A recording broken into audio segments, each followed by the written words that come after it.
At 67 years old, having survived the volatile reigns of 4 Tudor monarchs, Dr. John Story lay fully conscious on an execution block, screaming as a blade sliced his stomach open.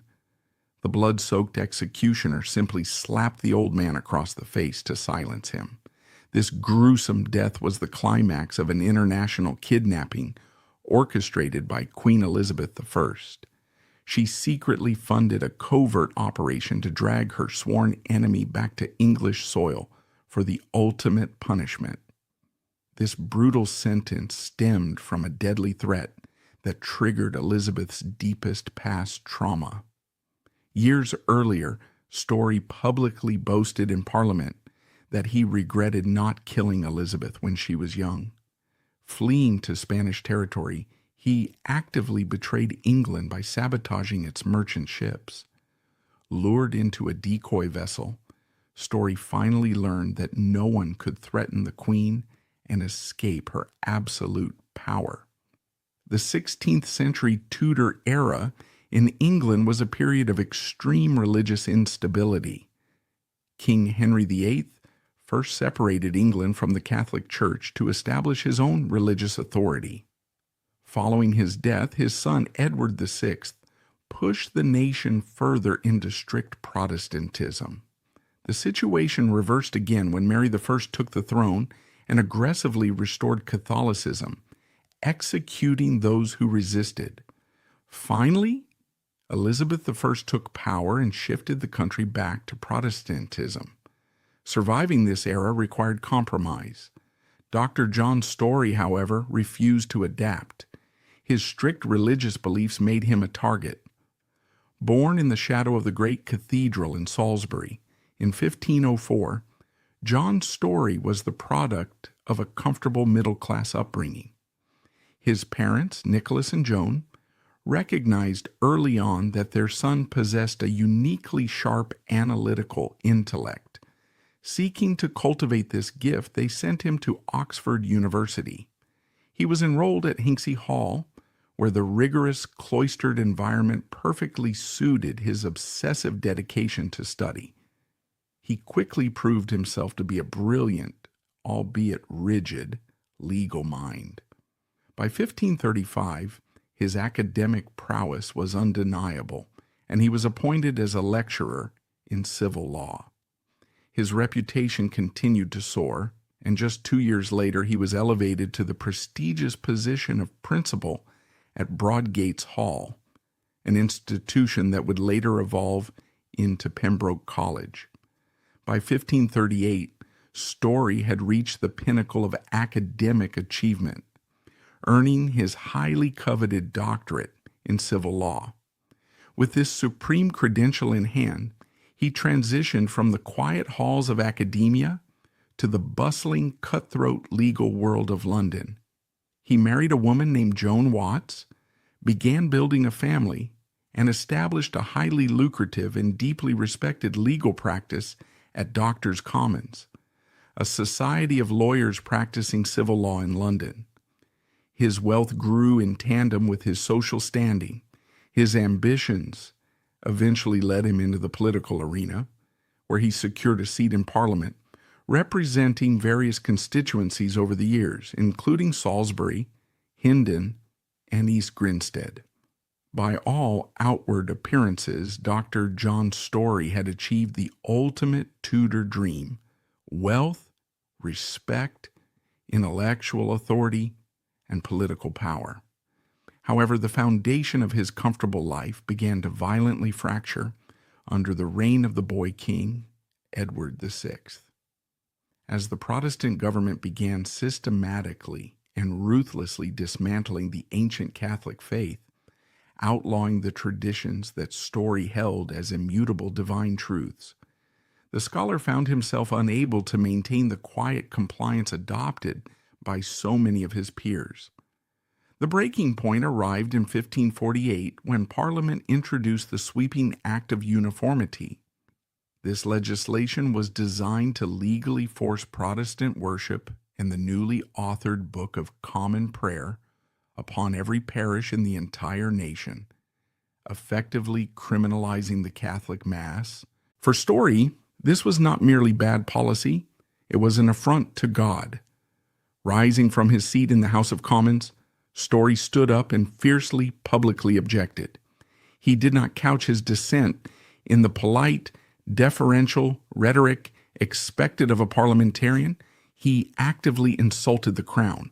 With the entire chamber watching in stunned silence, the furious scholar thundered a direct quotation from the Bible, specifically Ecclesiastes, shouting, "Woe unto thee, O land, when thy king is a child."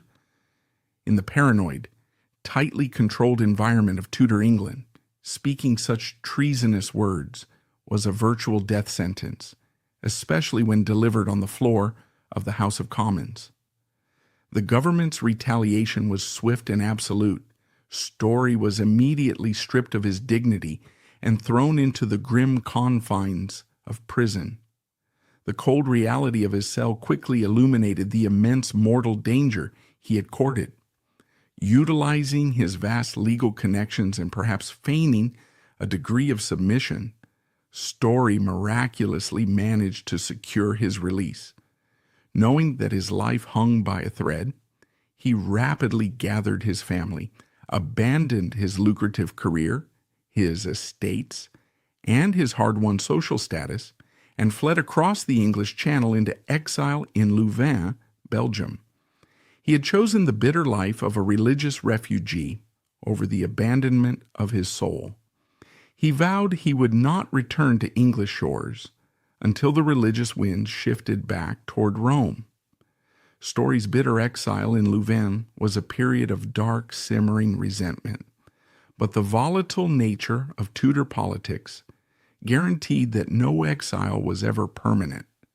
The religious identity of the entire nation hung precariously on the frail health of a single teenage boy. As King Edward VI's lungs failed him in the summer of 1553, the Protestant establishment panicked, but across the Channel, the exiled Catholic community recognized that their moment of divine vindication was finally at hand. The wheel of fortune was about to spin violently backward, and Dr. John Story was perfectly positioned to ride it back to the absolute pinnacle of English power. It is a terrifying duality that defines the zenith of Dr. John Story's influence. On one hand, he functioned as a bureaucratic butcher whose very signature condemned hundreds of men and women to scream in the flames of Smithfield. To a terrified and traumatized nation, he was eternally despised. On the other hand, he was a righteous crusader bathed in the absolute favor of the crown. Bishops heralded him as the holy restorer of a broken kingdom and the favored son of the true church. It forces us to ask, how does a man reconcile the methodical administration of human agony with the unshakable certainty of divine mandate? The religious wind that John Story had been waiting for finally changed direction in the summer of 1553. The frail King Edward VI succumbed to illness, and after a brief failed attempt to place Lady Jane Grey on the throne, the fiercely Catholic Queen Mary I, remembered by history as Bloody Mary, seized her rightful crown. The news of Mary's ascension reached the exiled Catholic communities in Europe like a trumpet blast of divine deliverance. John Story immediately packed his belongings in Louvain and rushed back across the English Channel, stepping onto English soil not as a disgraced fugitive, but as a vindicated hero. Queen Mary, recognizing his previous loyalty, his immense legal intellect, and his willingness to sacrifice his wealth for the old faith, richly rewarded him. He was swiftly appointed Chancellor to Bishop Edmund Bonner of London, effectively taking charge of the dioceses of London and Oxford. This appointment marked the exact horrifying moment the persecuted scholar transformed into the apex predator. Queen Mary was utterly determined to surgically excise the Protestant heresy from her realm, believing that the souls of her subjects depended upon the absolute eradication of the Reformed faith. To execute this monumental and gruesome task, she required men of unbending will and flawless legal precision. Dr. John Story became one of the most powerful, feared, and devastatingly effective officials in enforcing the Marian laws against heresy. He was relentless. Where others might have felt a flicker of human empathy for the condemned, Story saw only a bureaucratic checklist of souls that needed to be purged for the greater glory of God. He was not merely a background administrator pushing papers in a dimly lit office. He was the terrifyingly public face of the Marian persecutions. He personally interrogated suspected Protestants, utilizing his vast knowledge of civil and canon law to corner them into fatal theological traps. He condemned them with cold, calculated efficiency and frequently supervised their executions to ensure the sentences were carried out to the letter of the law. Historical estimates suggest he was directly involved in examining around 200 separate cases. Because of his unyielding legal rulings and his terrifying partnership with Bishop Bonner, nearly 300 men and women, from lowly artisans to high-ranking clerics, were dragged to the stake and burned alive.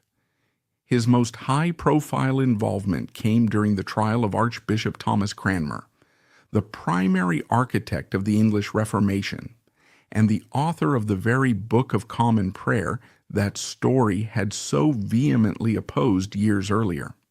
Story served as the Queen's legal representative at Cranmer's trial, meticulously dismantling the former Archbishop's defenses. When Cranmer was famously burned at the stake in Oxford in 1556, thrusting his own right hand into the fire first, John Story's legal machinations were the wood that built the pyre. During this prolonged, terrifying period of state-sponsored violence, Queen Mary's younger half-sister, Princess Elizabeth, was living a daily nightmare. As the daughter of Anne Boleyn, Elizabeth was naturally suspected of harboring deep Protestant sympathies. She was a constant threat to Mary's Catholic vision, and she lived in paralyzing, suffocating fear that any misstep, any whispered rumor, would result in her being sent to the executioner's block at the Tower of London. John Story was a vital, highly visible cog in the machinery of terror that kept the young princess in a state of perpetual dread. Elizabeth, possessing a sharp mind and a long memory, would never forget the suffocating fear he helped instill in her. In November 1558, the Tudor pendulum swung violently once more. Queen Mary died, leaving the nation exhausted and traumatized. Elizabeth I ascended the throne, and the country flipped back to Protestantism practically overnight. The survival instinct of the Tudor court immediately kicked in. Most Catholic officials, recognizing the immense lethal danger of their new reality, quietly kept their heads down. They paid their fines for missing Protestant church services, retreated to their country estates, and desperately tried to fade into the background. Dr. John Story, however, was fundamentally incapable of such pragmatism. During Queen Elizabeth's very first Parliament in 1559, the new administration introduced sweeping legislation designed to cement the young queen as the supreme governor of the Church of England, officially undoing all of Mary's Catholic restorations. As the bill was debated, Dr. John Story stood up and delivered a speech that shocked the crowded parliamentary chamber into a state of absolute, breathless silence. Speaking openly, proudly, and without a single ounce of remorse about his time sending Protestants to the flames, he stated that his only regret in life was that he had wasted his time on the commoners. He told the stunned chamber that he deeply regretted chopping at small twigs and branches, and had foolishly forgotten to dig up the root. It was a staggering, almost suicidal display of arrogance. He was openly telling the newly crowned Queen of England to her face, in front of her entire government, that he should have had her executed when he held the power to do so. It was a direct, unapologetic attack on the legitimacy of the throne and a thinly veiled threat against the very life of the monarch. Elizabeth, showing the decisive ruthlessness that would define her reign, promptly had him arrested. Story was stripped of his parliamentary immunity and thrown into the notorious Fleet prison. He was locked up for refusing to take the oath of supremacy, for refusing to attend public worship, and for his wildly aggressive opposition to the new religious order. Yet stone walls and iron bars could not hold a man of his resourcefulness indefinitely. In 1563, utilizing his remaining connections and a brilliant intellect honed by years of legal maneuvering, Story managed a daring, breathless escape from the Fleet. Slipping through the shadows of London, he secured passage on a ship and fled across the sea to Flanders, a prosperous territory currently controlled by the immense, terrifying power of the Spanish Empire. He had escaped the Queen's immediate grasp, but in doing so, he was about to cross a line from which there could be no return. Fleeing the terrifying reach of Queen Elizabeth's newly established Protestant regime was merely the first step in Story's ultimate unraveling. By slipping away to the continent, he had successfully preserved his life and his freedom, but he had also fundamentally severed the final threads of his loyalty to the English crown. Stripped of his wealth and his homeland, his unyielding religious fanaticism rapidly metastasized into absolute, venomous treason. He was no longer content to merely survive in the shadows. He was determined to actively destroy the heretical government that had dared to outlaw his faith. This set the stage for an unprecedented collision with the world's most sophisticated intelligence network. Once in Flanders, Dr. John Story crossed a massive, irreversible legal and moral Rubicon. He fully transitioned from being a persecuted religious dissident to an active working traitor operating against the very survival of his homeland. Utilizing his legal acumen, he officially renounced his English citizenship, effectively attempting to sever the lifelong bond between subject and sovereign. In its place, he swore absolute, unwavering allegiance to King Philip II of Spain, the most powerful and militarily aggressive Catholic monarch in the world. He eagerly accepted a state pension from the Spanish court and went to work for the Duke of Alva, a fearsome military commander who was notorious across Europe for his brutal, blood-soaked suppression of Protestants in the Spanish Netherlands. Story was no longer just a bitter exile writing pamphlets. He was a newly forged weapon of the Spanish state.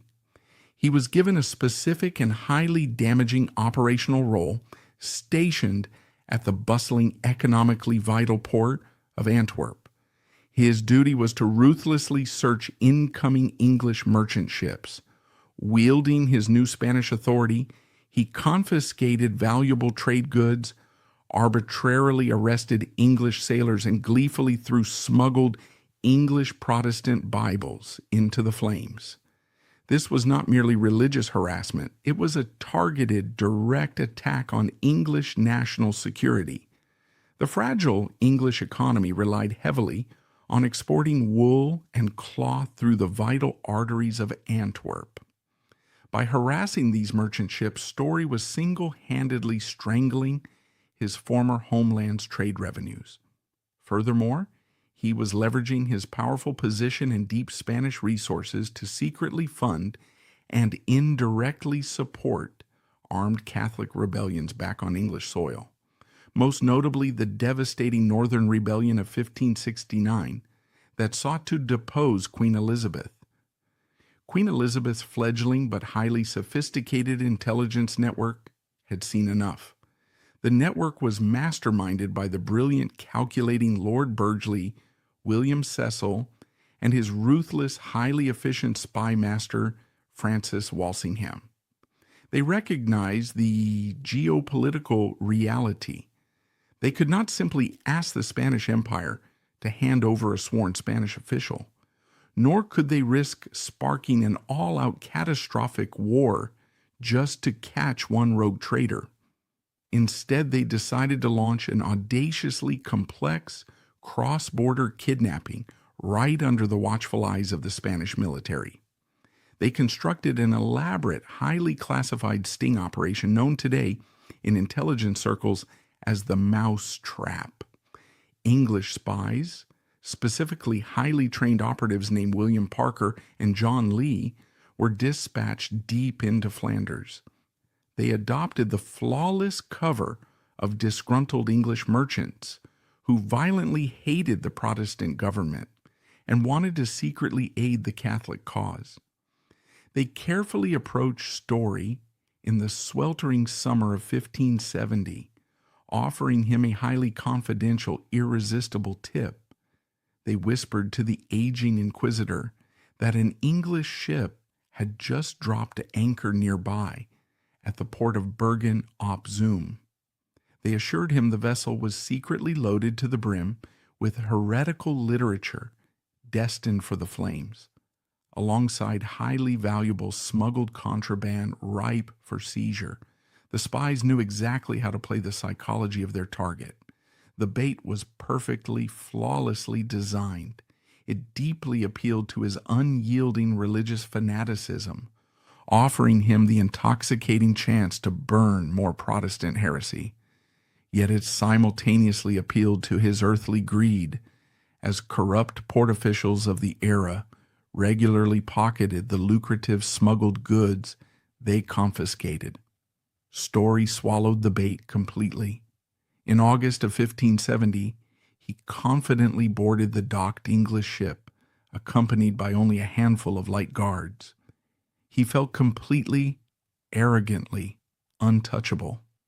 He was a high-ranking Spanish official operating legally on sovereign Spanish territory. He had absolutely no reason to fear a few lowly, subservient English merchants. He strode purposefully across the deck and climbed down the narrow wooden ladder into the ship's dark, claustrophobic cargo hold to personally inspect the supposed contraband. The exact moment his boots hit the floorboards, the trap snapped violently shut. English agents hidden on the deck instantly slammed the heavy wooden hatch down, throwing the iron bolts and locking the elderly scholar inside the pitch-black hold. Simultaneously, a strike team of agents swiftly and quietly overpowered his few Spanish guards. Men armed with axes chopped through the heavy mooring ropes in a matter of seconds. They unfurled the sails, caught the prevailing wind, and sped out into the open, unforgiving sea. Before the local Spanish port authorities even realized a crime had occurred, the ship was cutting through the waves, heading straight for the safety of the English port of Yarmouth. Dr. John Story, the great and terrifying inquisitor, had been successfully abducted. He was dragged back to London in heavy iron chains and thrown into the grim, damp confines of the Tower of London. When his treason trial convened at Westminster in 1571, the highly publicized proceedings brought up a fascinating, unprecedented legal and historical controversy. Story, ever the brilliant and combative lawyer, flatly refused to enter a plea. Standing before the panel of English judges, he eloquently and forcefully argued that they had absolutely no legal jurisdiction to try him.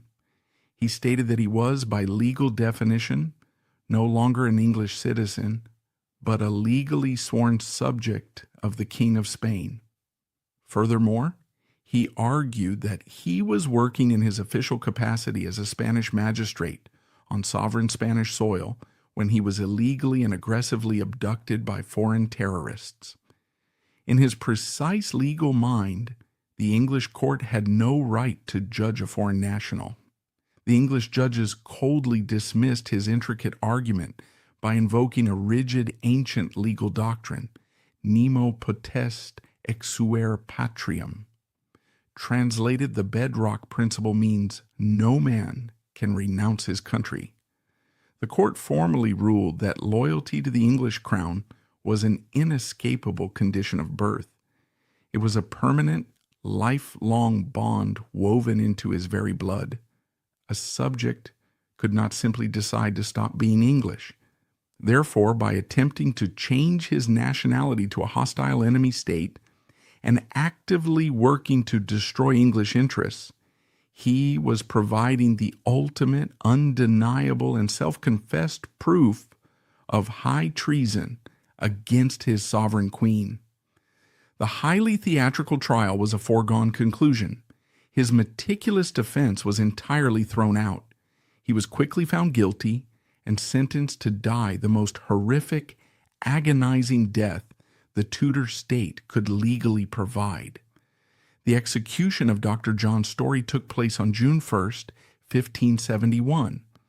It remains one of the most grim, deeply disturbing events of the era, forcing modern eyes to gaze upon the brutal reality of human suffering that fundamentally underpinned the politics of the Tudor age. At 67 years old, Story was violently strapped to a flat wooden hurdle. He was dragged for miles through the jagged stones, dirt, and raw manure of London's streets, traveling from the Tower all the way to the notorious execution grounds at Tyburn. When he finally arrived, battered and bleeding, he was granted the customary chance to speak to the massive, jeering crowd that had gathered for the spectacle. He delivered a long, wildly defiant speech. He absolutely refused to ask for Queen Elizabeth's forgiveness for his actions. He held fast and true to his Orthodox Catholic faith, loudly declaring that he died a proud martyr for the only true church. His only fleeting moment of human vulnerability came when he broke his stoic facade to beg the Queen to show financial mercy to his devoted wife, Joan, and his 4 small children, who were now left entirely destitute and permanently stained by his treason. He was roughly placed in the wooden cart. The heavy hemp noose was secured tightly around his neck, and the cart was violently pulled away. He dropped, the rope tightened, and he began to strangle. But the executioner had received highly specific, malicious orders from the state. He did not let the old man hang until his neck broke or he suffocated to death. He swiftly cut the rope while Story was still completely alive, fully conscious, and desperately gasping for air. Story hit the hard ground with a sickening thud. He was immediately grabbed by the executioner's burly assistants, stripped entirely naked in front of the roaring crowd, and tied down securely to a blood-stained wooden block. The executioner took a sharp, specialized blade and sliced his abdomen wide open to begin the agonizing process of evisceration. As the executioner reached his hands deep inside the open wound to violently pull out his bowels, the elderly scholar fought back with everything he had left. In a sudden explosive surge of desperate, unimaginable agony, Story violently thrashed against his bonds, screamed in absolute terror, and tried to physically push the executioner away from his mangled body. The executioner, his hands slick and heavy with the condemned man's hot blood, grew deeply frustrated by the chaotic struggle. He paused his grisly, methodical work, raised his bloodied hand, and delivered a massive, heavy slap directly across Dr. John Story's face to force him into silence. It is a singular, horrific detail that sticks vividly in the mind, echoing disturbingly through the centuries. That slap was not part of the official legal sentence of hanging, drawing, and quartering. It was a raw, deeply human moment of utter indignity. In his final fleeting seconds of absolute torment, the proud Oxford scholar, the terrifying, untouchable judge who had coldly sent hundreds to the roaring fires, was treated with the casual, dismissing disrespect of a drunken tavern brawl. He was violently stripped of all his intellectual dignity mere moments before he was stripped of his life. His vital organs were ripped out and thrown into a smoking brazier of fire right before his fading, agonizing eyes, and his long life finally ended. His mutilated corpse was then brutally butchered and cut into 4 quarters. The severed pieces were boiled in a massive cauldron of tar to preserve the rotting flesh against the weather, and his head was spiked on London Bridge as a highly visible, gruesome warning to anyone who thought they could defy the Queen's authority. The political implications of John Story's kidnapping and horrific execution were massive and immediate. For Queen Elizabeth, it was a breathtaking display of absolute, terrifying geopolitical power. It sent a crystal-clear, chilling message to rebel Catholics conspiring across Europe. The English intelligence network had an incredibly long reach. They could reach out into the dark and grab you, drag you home, and butcher you, no matter what foreign flag you attempted to hide behind. The shocking event also prompted the frightened English Parliament to take immediate draconian legislative action. They swiftly drafted and passed the Treason Act of 1571.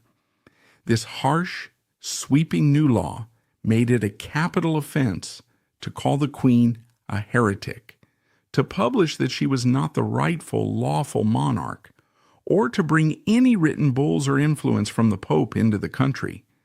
Story's arrogant defiance had essentially, tragically, tightened the noose around the neck of every single Catholic left hiding in England. Diplomatically, the entire affair was an unmitigated disaster. The blatant armed kidnapping of a sworn Spanish official directly from sovereign Spanish territory deeply and personally insulted King Philip II. It violently severed the already fragile, fracturing diplomatic ties between England and Spain. The execution of John Story acted as a major, undeniable catalyst in accelerating the bitter geopolitical tensions that would eventually lead and enrage Philip to launch the mighty Spanish Armada against the shores of England in 1588.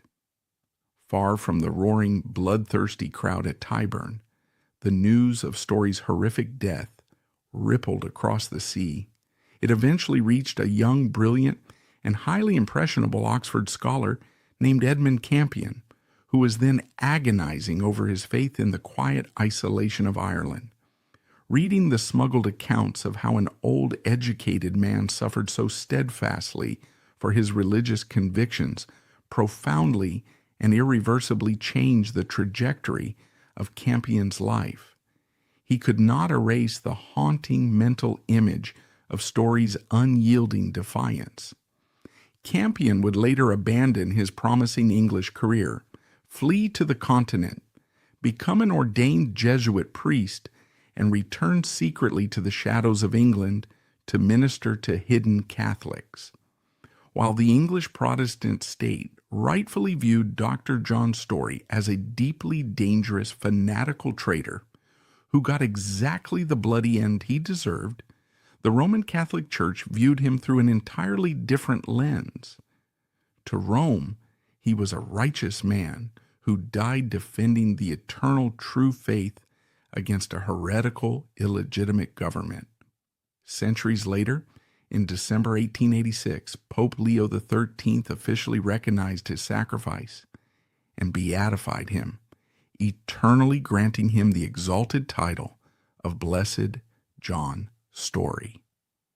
The gruesome spectacle of Dr. John Story's execution was intended by the Elizabethan state to be a definitive, terrifying period at the end of the Catholic threat. However, in the complex mathematics of religious warfare, a public execution rarely extinguishes a fire. it simply scatters the embers. The brutal dismemberment of the old inquisitor did not solidify the Queen's absolute authority.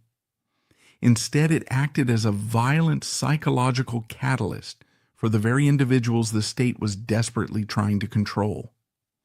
As Story's broken body was dragged away from the mud of Tyburn, the true ideological war for the soul of England was just beginning. Let us shift our gaze from the brutalized remains of a state enemy to the gleaming trajectory of an intellectual star. Consider the paradox of Edmund Campion. Condemned by the state as a venomous agent of foreign powers, he would eventually be hunted across the continent and mercilessly stretched upon the rack.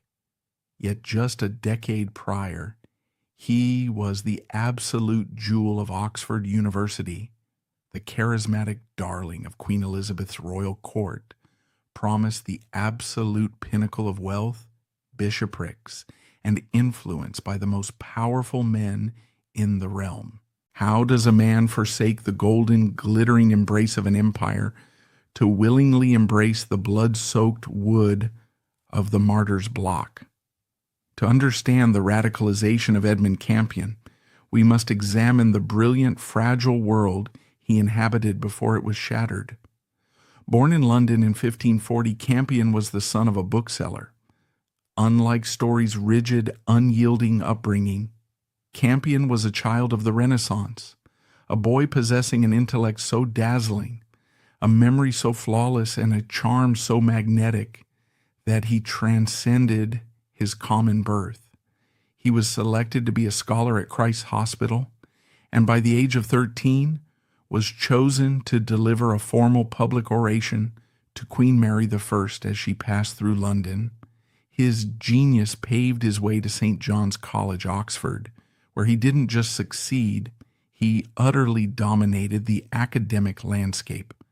By the late 1560s, Edmund Campion was widely considered the most brilliant young man in England. He was a master of rhetoric, a captivating debater, and a scholar beloved by virtually everyone who met him. When Queen Elizabeth I made a grand, highly publicized royal visit to Oxford in 1566, the university chose Campion to welcome her. He delivered an elegant, stunning Latin oration that completely captivated the Queen. Elizabeth was mesmerized by his intellect. The Queen's closest favorite, Robert Dudley, the Earl of Leicester, immediately became his patron. Even William Cecil, the cold, calculating architect of the English intelligence network, referred to Campion as the Diamond of England. The path before him was paved with gold. He was expected to become a powerful bishop, a leading voice in the newly established Church of England, and a pillar of the Elizabethan state. But Campion was harboring a dangerous, agonizing secret. While he outwardly conformed to the Protestant state, taking the oath of supremacy and even being ordained as an Anglican deacon in 1569, his internal spiritual life was in a state of violent, agonizing turmoil. He was a man deeply drawn to the ancient traditions of the Catholic Church, yet utterly terrified of losing the glittering life he had built. He was the quintessential Tudor survivor, attempting to walk a tightrope of compromise in an era that increasingly demanded absolute, fanatical certainty. He tried to convince himself that he could serve the Protestant Queen while keeping his Catholic conscience hidden in the quiet corners of his mind. That fragile psychological tightrope violently snapped in the summer of 1571. Campion was not standing in the roaring crowd at Tyburn.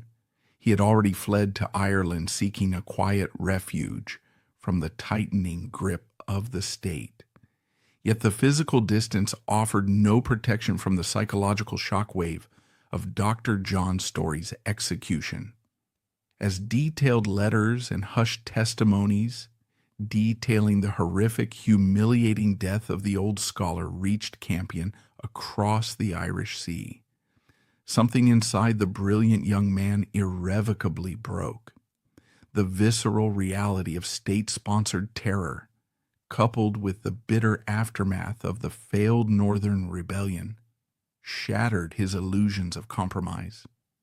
He realized with terrifying clarity that the Elizabethan religious settlement was a regime built on iron blood and the suppression of conscience. The Diamond of England could no longer live a lie.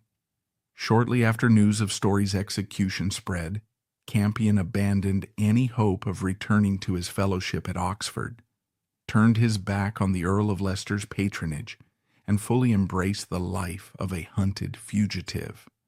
Hunted by the authorities in Ireland, he slipped away in disguise, crossing the sea to the English college at Douai, a seminary in Flanders, dedicated to training Catholic priests to return to England.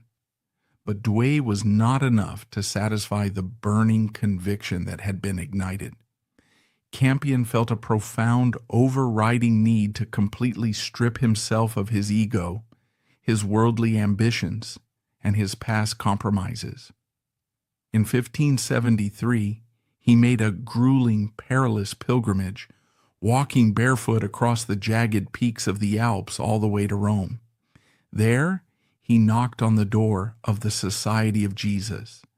He sought to become a Jesuit, the most disciplined, intellectually elite, and feared order of Catholic priests in the world. They were the spiritual shock troops of the Counter-Reformation, and to the English government, they were public enemy number one. For years, Campion disappeared into the rigorous, silent, and deeply spiritual training of the Jesuit order in Bohemia. He taught, he prayed, and he prepared his soul. He believed his life in England was over, a closed chapter of a brilliant but compromised youth. However, the political winds were shifting yet again. By 1580, the Catholic Church, desperate to stop the complete eradication of their faith in England, made a bold, highly dangerous decision. They would launch a secret underground spiritual invasion. They organized a clandestine mission to infiltrate the borders of Elizabethan England, intending to minister to the hidden, terrified Catholic populace and bring them the forbidden sacraments. To lead this highly dangerous mission, they needed their most brilliant, charismatic minds. They called upon their two greatest English exiles, the fiercely political Robert Persons and the universally beloved gentle scholar Edmund Campion. When Campion received his orders from Rome to return to the nation that would undoubtedly kill him if he were caught, he did not hesitate. He had spent 9 years preparing for this exact moment. The man who had once been courted by Queen Elizabeth I was now returning as an outlaw, destined to live in the shadows, hiding in secret priest holes, and celebrating the Mass by candlelight. The intellectual star was about to declare a spiritual war on the most powerful state intelligence apparatus in the world. The transformation from the celebrated Diamond of England to a hardened, fiercely disciplined soldier of the Counter-Reformation was complete, but the most dangerous phase of Campion's life still lay ahead. Rome and Bohemia had provided the spiritual armor, but now he had to physically transport that armor back into the heart of the enemy's fortress. The English Channel was no longer just a body of water. It was the heavily fortified border of an aggressive surveillance state, waiting to butcher any man who dared to bring the old faith back to its shores. To cross it required not just absolute faith, but a master class in deception. We must comprehend the sheer audacity of Campion's mission and the terrifying reality of the border he was crossing. By the summer of 1580, Queen Elizabeth I and her spy master, Sir Francis Walsingham, had transformed England into a fortress of paranoia. The ports were heavily guarded, flooded with informants, and meticulously watched for any sign of Catholic infiltrators. Returning to English soil as a Catholic priest was no longer just an act of defiance. Under the newly tightened laws, it was an act of high treason. Knowing this, Edmund Campion and his fiery superior Robert Persons slipped across the English Channel in deep disguise. Campion stepped onto the docks of Dover masquerading as a flashy, slightly arrogant Irish jewel merchant named Mr. Edmunds. He wore a velvet hat, a sword at his hip, and carried himself with the swagger of a man who belonged in the bustling, materialistic world of Tudor commerce. The disguise was thin, but Campion's legendary charm, the very same charm that had once captivated the Queen, was his greatest weapon. He casually bantered with the port authorities, deflected their suspicions, and successfully melted into the crowded, treacherous streets of London. The underground spiritual invasion had officially begun. What followed was a life of unrelenting, suffocating terror and profound spiritual devotion. Campion and his fellow priests operated within a deeply clandestine network of Catholic safe houses, relying on the bravery of aristocratic families who secretly refused to abandon the old faith. These houses were modified by brilliant underground architects, most notably a man named Nicholas Owen, who spent his life constructing incredibly elaborate, concealed hiding spaces known as priest holes. Whenever the Queen's heavily armed priest hunters, the pursuivants, smashed through the front doors of a manor house in the dead of night, Campion would be rushed into these dark, stifling cavities behind fireplaces, under floorboards, or within solid brick walls. He would huddle in the pitch black, listening to the heavy boots of the state agents tearing the house apart just inches from his face, knowing that a single cough meant an agonizing death. When the hunters left, the true work began. Campion traveled relentlessly across the English countryside, moving from Berkshire to Oxfordshire, Northamptonshire to Lancashire. He rode primarily at night, a phantom in the Tudor mist. He would arrive at a safe house, hear confessions from terrified Catholics who had not seen a priest in years, preach fervent sermons in hushed tones, and celebrate the forbidden Mass at dawn before vanishing again.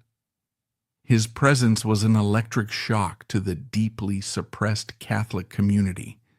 The Diamond of England had returned to them, and his eloquence and gentle bravery galvanized a population that the state had tried to crush into submission. However, Campion was painfully aware of the political reality. He knew the Elizabethan government would inevitably frame his purely religious mission as a violent political conspiracy to assassinate the Queen. To protect his legacy and the integrity of his faith, he sat down in a secret room and drafted a brilliant, forceful manifesto addressed to the Queen's Privy Council. He meant for this document to be kept strictly hidden, to be released only as an explanation of his motives if he were captured and silenced. History, however, has a way of hijacking even the best-laid plans. Thomas Pound, a zealous Catholic layman to whom Campion had entrusted a copy, was so overwhelmed by the sheer power of the writing that he secretly had the document copied and widely distributed. Within weeks, the manuscript, which the public aggressively dubbed Campion's Brag, was being read in the streets of London, debated in taverns, and slipped under the doors of Protestant bishops. Campion's Brag was a masterpiece of Elizabethan rhetoric. It completely shattered the government's narrative. Campion eloquently and respectfully declared that his mission was strictly spiritual, not political. He explicitly stated he had no interest in statecraft, treason, or foreign invasions. His only goal was to preach the gospel, minister to the souls of his countrymen, and freely debate the Protestant theologians of the realm on the merits of their faith. He ended the document with a staggering declaration of absolute resolve, famously writing that the Jesuit order had made a league to cheerfully carry the cross England laid upon them, and that the expenses reckoned, the enterprise is begun, it is of God, it cannot be withstood. The public release of the brag was a catastrophic embarrassment for the Elizabethan state. Campion had essentially thrown down an intellectual and spiritual gauntlet, and the entire nation was watching. Queen Elizabeth was furious. William Cecil was apoplectic. This hunted fugitive had bypassed their massive censorship apparatus and captured the public imagination. The Elizabethan government realized that Campion was far more dangerous alive and writing than he ever could be commanding a foreign army. In response, Walsingham unleashed the full terrifying might of the English intelligence service. The manhunt for Edmund Campion was immediately escalated from a routine policing matter to a massive nationwide emergency. Bounties were drastically raised. Spies were planted in taverns, prisons, and foreign embassies. Suspected Catholics were dragged from their beds and violently interrogated. The net was rapidly, methodically closing in, and the golden scholar who had dared to outwit an empire was rapidly running out of shadows to hide in. The delicate game of cat and mouse across the English countryside was rapidly escalating into a brutal, highly coordinated military sweep. As the summer of 1581 wore on, the bounty on Campion's head grew, the loyalty of the underground network was violently tested, and the terrifying reality of a state-sponsored betrayal became not a matter of if, but exactly when. By July of 1581, the nationwide manhunt had reached a fever pitch. Sir Francis Walsingham's intelligence network had flooded the countryside with informants. They relied heavily on professional priest hunters, known as pursuivants, and ruthless opportunists eager to collect the state's blood money. One such man was George Eliot, an apostate Catholic with a criminal past, who possessed a deep, intimate knowledge of the underground Catholic network. He became the Judas of the Elizabethan era. Campion, exhausted from months of relentless travel and constant suffocating fear, had arrived at Lyford Grange in Berkshire, the sprawling manor of the deeply Catholic Yate family. He had intended to stay only briefly, but the tearful pleading of the local Catholic community convinced the gentle scholar to linger just a few days longer. It was a fatal, tragic concession to empathy.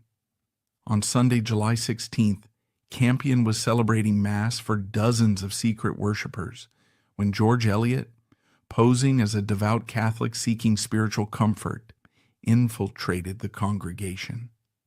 Eliot recognized Campion immediately.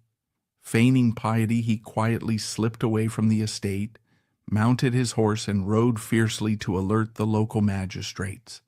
Within hours, Lyford Grange was entirely surrounded by heavily armed state militia. Panic erupted among the faithful. Campion, along with 2 other priests, was rapidly shoved into a specially designed architectural hideaway, a narrow, airless priest hole, concealed entirely behind a false wall above the stairs. The magistrates smashed through the doors, tearing the ancient house apart piece by piece. They relentlessly sounded the floorboards and interrogated the terrified family. For hours, the search yielded nothing. But George Eliot would not let his bounty escape. He insisted they tear into the very walls themselves. As a guard aggressively hammered his crowbar against a seemingly solid timber partition above the stairs, he noticed a hollow thud and a faint sliver of light breaking through a crack. The false wall was violently smashed open.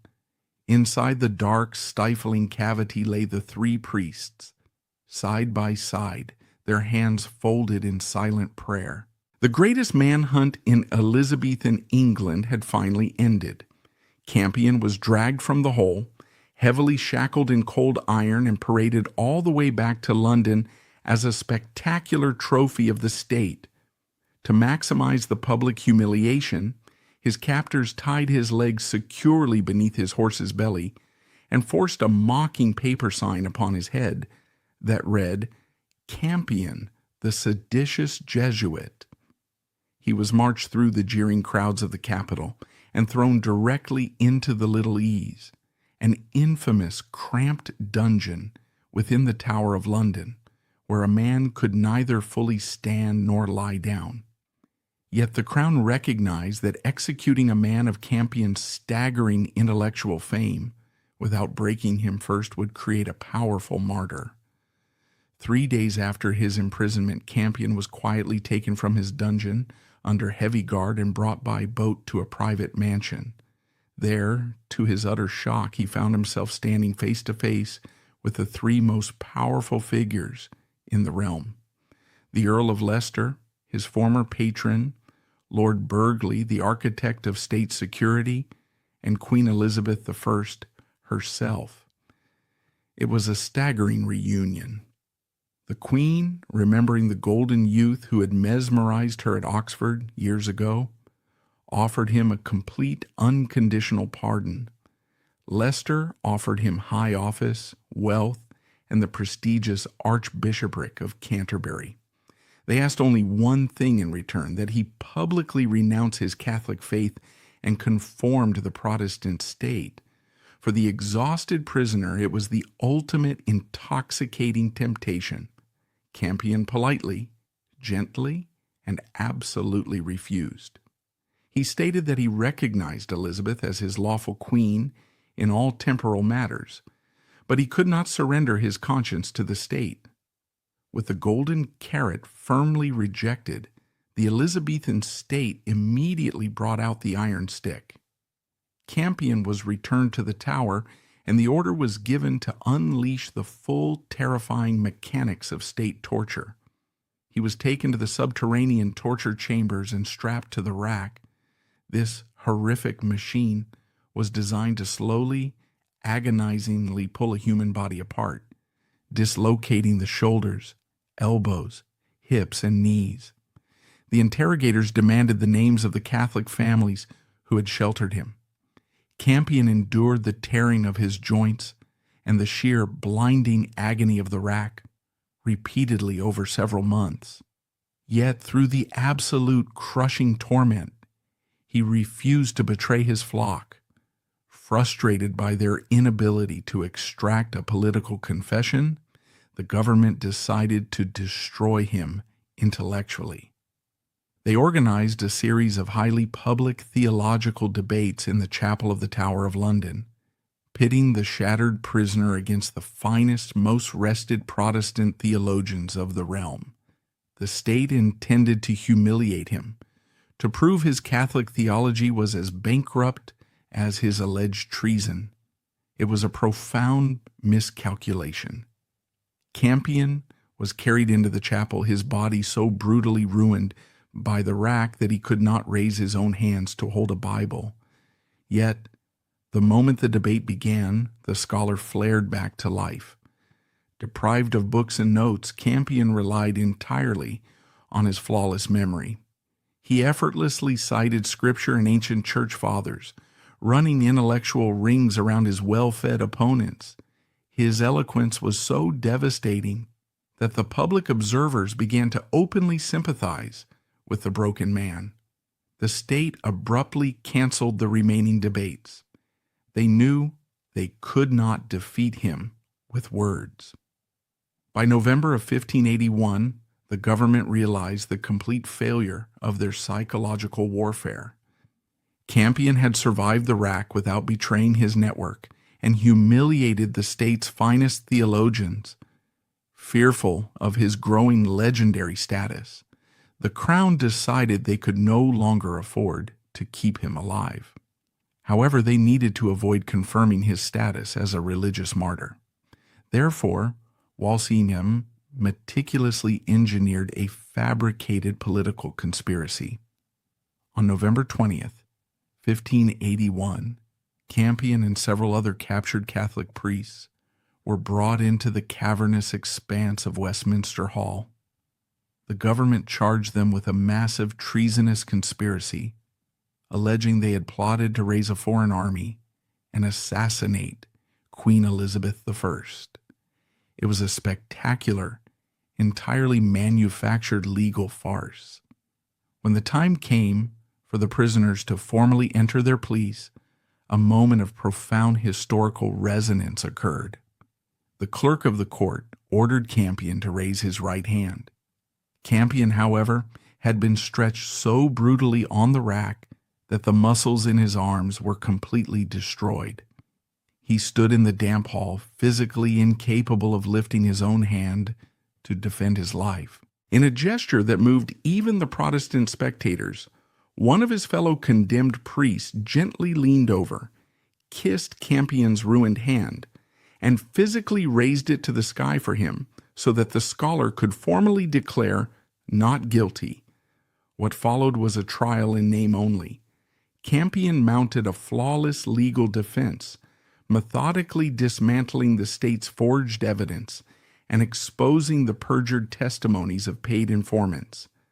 He eloquently argued that the state was attempting to criminalize conscience, stating, "If our religion do make us traitors, we are worthy to be condemned, but otherwise are, and have been, as good subjects as ever the Queen had." The jury, bound by the expectations of the crown, deliberated for barely an hour before returning a verdict of guilty.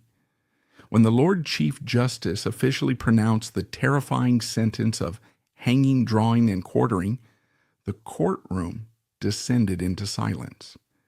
Campion did not weep, nor did he rage against his captors.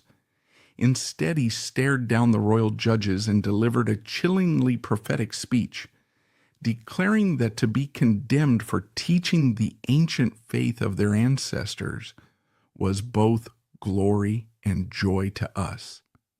The execution took place on the bitterly cold morning of December 1st, 1581.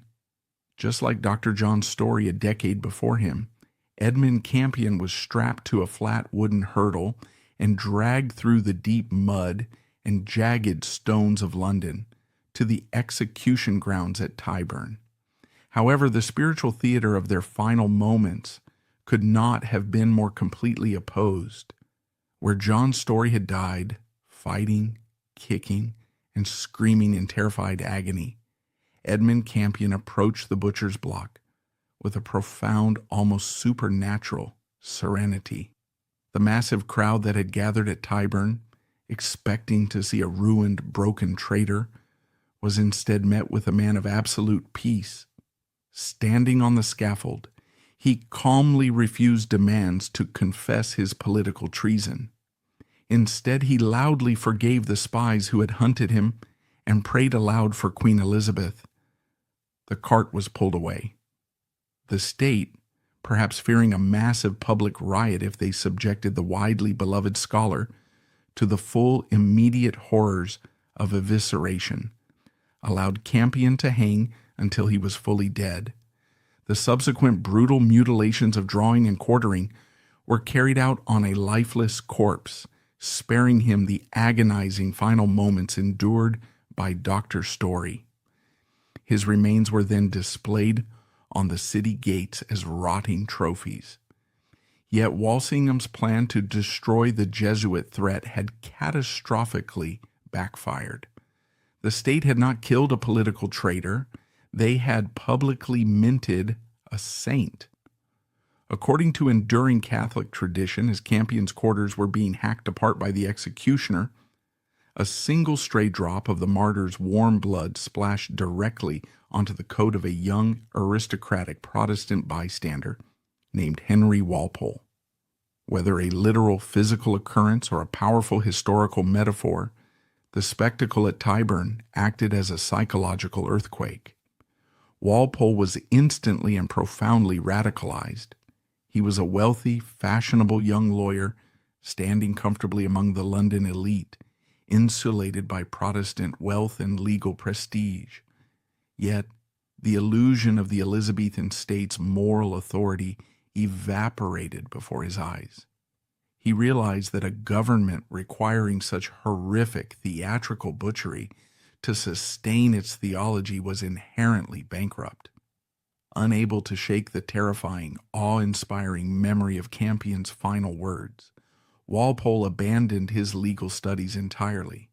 He secretly composed and distributed a passionate poem eulogizing Campion, an act of literary defiance that immediately put Walsingham's spies on his trail. Knowing his life in England was over, Walpole fled across the sea to Reims, France, and eventually journeyed to Rome. Following the exact perilous footsteps of the man whose execution he had witnessed, he joined the Society of Jesus. He was no longer a lawyer of the realm. He was a soldier of the Counter-Reformation. Back in England, Sir Francis Walsingham and Lord Burghley realized with growing horror that public executions were actively advertising the Catholic underground. In response, the Elizabethan government abandoned any remaining pretense of religious tolerance and transformed England into a pioneering, highly sophisticated surveillance state. In 1585, they passed the draconian act against Jesuits, seminary priests, and such other like disobedient persons. This staggering piece of legislation made the mere physical presence of a Catholic priest on English soil an act of high treason. Furthermore, anyone caught sheltering or feeding a priest would be convicted of a felony and hanged. The state had legally weaponized the basic act of human charity. To enforce these suffocating new laws, Walsingham deployed a new breed of state terror, spearheaded by men like Richard Topcliffe. Topcliffe was Queen Elizabeth's premier priest hunter and chief interrogator. He was granted unprecedented authority to torture suspects privately in his own home. He boasted that his personal torture devices, which included heavy iron manacles designed to hang men by their wrists until their chest cavities collapsed, were far more agonizing than the state's traditional rack.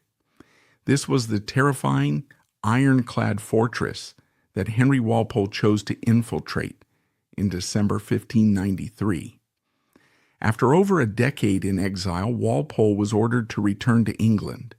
His mission was doomed almost before it began.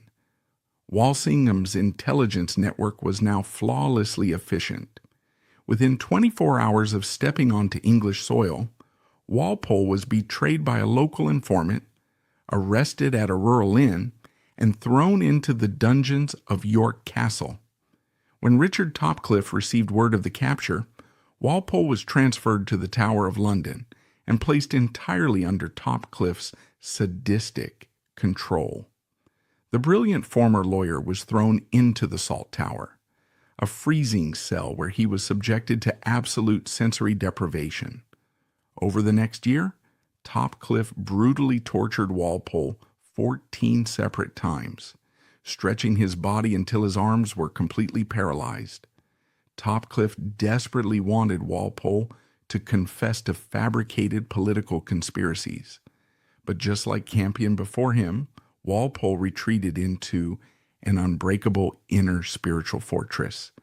Deprived of paper and the use of his mangled hands, the broken scholar used a small piece of smuggled chalk to carve the names of saints, angels, and Catholic martyrs directly into the stone walls of his cell, inscriptions that can still be seen today. He physically deteriorated until he was little more than a skeleton, but his intellect and his conscience remained entirely unconquered. In April 1595, recognizing that the prisoner would yield nothing, the state transferred Walpole back to York for his inevitable rigged treason trial. When he stood before the judges, his body was so ruined by Topcliffe's manacles that he had to be physically held upright by the guards. He eloquently defended his innocence, but the guilty verdict was delivered in minutes. On April 7th, 1595, Henry Walpole was dragged on a hurdle to the execution grounds at Knavesmire in York. As he stood on the scaffold, facing the same horrific butchering death he had witnessed 14 years prior, he did not flinch. He prayed for the Queen, he prayed for his executioners, and he embraced his fate with the same transcendent, terrifying peace as the man who had inspired him.